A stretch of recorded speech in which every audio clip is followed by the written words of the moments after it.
নতুন নতুন লাগছে না?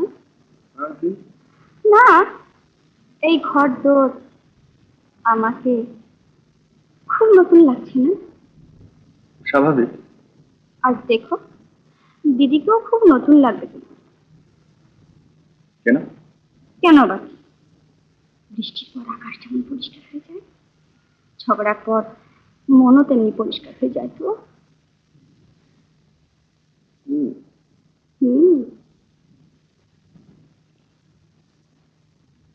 আচ্ছা, দিদি শোবার ঘরে তার স্বামীর ছবি নেই কেন? ফেরে আর ফিরছে। কিন্তু একটা প্রচন্ড মুশকিল হচ্ছে যে। কিসের মুশকিল? দিদি যে পরস্ত্রী। নাকি? তাহলে তোমার নিজের স্ত্রীটি কোথায় গো? আমার স্ত্রী আপাতত কোথাও না কোথাও তার বাপের বাড়িতে বাড়ছেন। হয়তো একদিন লাল টুকটুকে বেনারসি পরে আমার দরবারে হাজির হবেন। তবে সেই বেনারসি যদি এ দেহে ওঠে তাহলে তাহলে আপত্তি করবো না। চিরদা, আর এক পাও এগিও না, সামনে বিরাট খাট, পড়ে গেলে খুঁজেও পাওয়া যাবে না। যাও শুয়ে পড়ো, তোমার মতিগতি আমার একদম ভালো লাগছে না।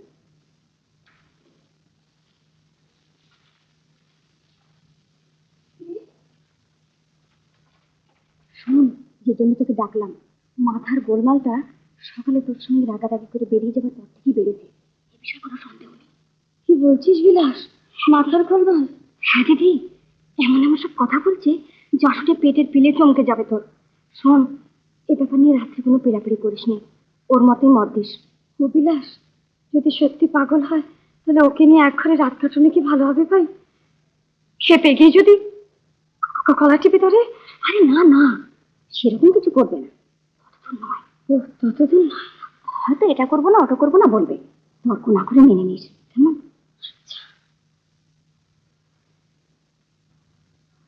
বিলাস, ততদূর নয়।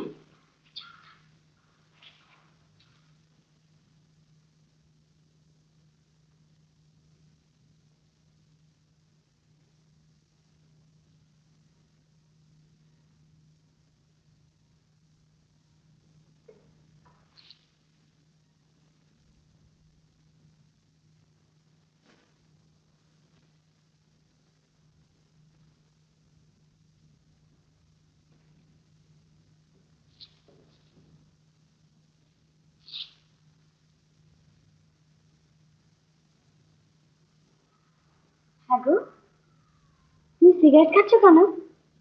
সেটা তোমার একদিনকার অভ্যেস? হ্যাঁ, এই কথাটাই আমি কাউকে কিছুতেই বোঝাতে পারছি না। ও, তো তুমি দাঁড়িয়ে রইলে কেন, শোবে না? দেখুন, আমি আর চাই ভাই, আমি তো নরাধম নই।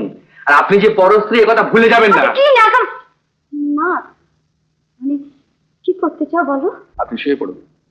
হ্যাঁ, আপনি শুয়ে পড়ুন। আর তুমি? আমার জন্য আপনাকে ভাবতে হবে না, আপনি দয়া করে শুয়ে পড়ুন। আচ্ছা, ঠিক আছে, শুয়ে পড়ছি। শুয়ে পড়ছি, আমার জন্য কি আছে? শুয়ে পড়ছি।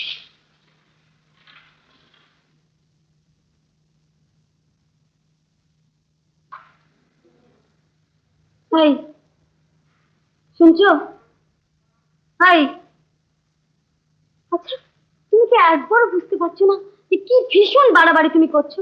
যে তুমি আমাকে ছাড়া এক মুহূর্ত থাকতে পারছো না, সেই তুমি নিচে চেয়ারে গিয়ে শুয়ে রইলে। কি করবো নাকি? না কিছু না, কিছু করতে চাই না। আচ্ছা তুমি ওখানে শো, আমি এখানে শুয়ে যাচ্ছি। একটা কথা তো ঠিক আছে। বিলাস, তুই ঠিক বলেছিলি, মাথাটা একদম খারাপ হয়ে গেছে গো।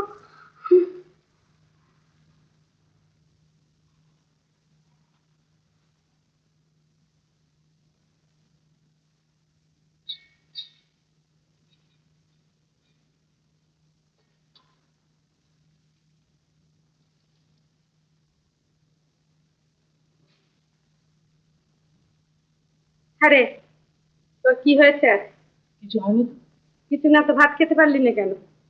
তিনবার ভাত দিতে হয়, আজ তো পেট সম্ভারের ভাতই পড়ে রইলো। ভাত আমি কম খাই।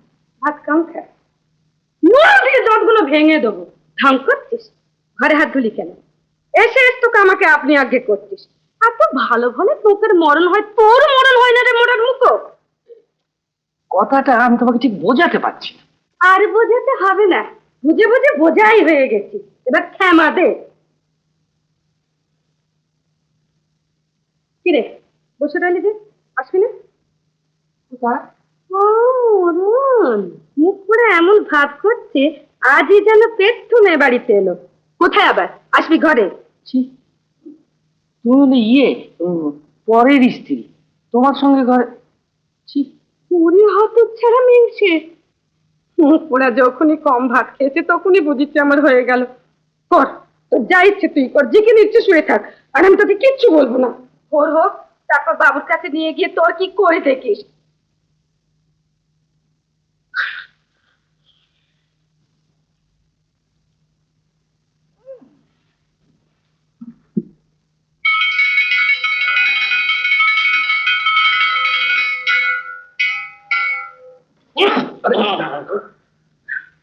মরণ, এখানে শুয়ে মরেছো কেন? এসে দেখলুম আপনি ক্লান্ত হয়ে শুয়ে আছেন, তাই মনিবের পায়ের তলা শুয়ে পড়লাম। তা হঠাৎ এখানে এলি কেন? মানে কে পাঠালো তোকে? মার মাসিমা। বাবু, বাড়ি চলুন বাবু, অনেক রাত হয়ে গেছে বাবু। এই দেখুন কেমন সুন্দর দেখাচ্ছে এখন। হ্যাঁ? এই যে নসি নিচ্ছেন, তখন শুধু মুধু সিগারেট ধরালেন আর আপনার মাথা গরম হয়ে গেল। আমি যা বলছি। দাঁড়া দাঁড়া দাঁড়া দাঁড়া দাঁড়া, কি বলছিস আমাকে বাংলা করে বল দিকে না। তুই আমাকে সিগারেট খেতে দেখেছিস? হ্যাঁ, ওই বাস থেকে নেবে আপনি সিগারেট ধরালেন তো। বাজে বস না।